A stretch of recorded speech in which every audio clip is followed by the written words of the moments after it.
बदलाव का मन बना लिया लोगों ने। 6 महीने की बात है, हरियाणा में आपकी सरकार आएगी, नौजवानों की सरकार आएगी, हरियाणा को आगे लेके जाने की सरकार आएगी। ना प्राइवेट के अंदर नौकरी और ना सरकारी नौकरी। सरकारी नौकरी या तो समाप्त कर दी गई, 2 लाख पद समाप्त हो गए, और जो बची या तो वो भर्ती घोटालों की भेंट चढ़ गई। 5 साल तक भर्तियां निकालते नहीं है, जो निकालते हैं उनमें बाहर के बच्चे ज्यादा भर्ती हरियाणा में होते हैं। हरियाणा वालों को तो बाहर कहीं मौका मिल नहीं रहा।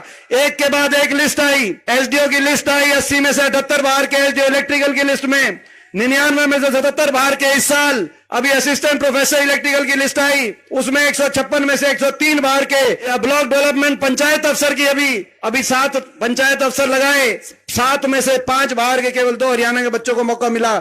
अच्छी पदों पे हरियाणा किसी बच्चे को अफसर मिलता नहीं। खर्ची पर्ची की बात करते हैं। खट्टर साहब से मैं पूछना चाहता हूं, वो कौन सा आरएसएस का कार्यालय है जहां से कौन सी वो पर्ची आती है, जहां हरियाणा की लिस्टों में हरियाणा से ज्यादा बाहर के बच्चों को ना आप लगाने का काम कर रहे हो? खट्टर साहब, इसका जवाब आपको देना चाहिए।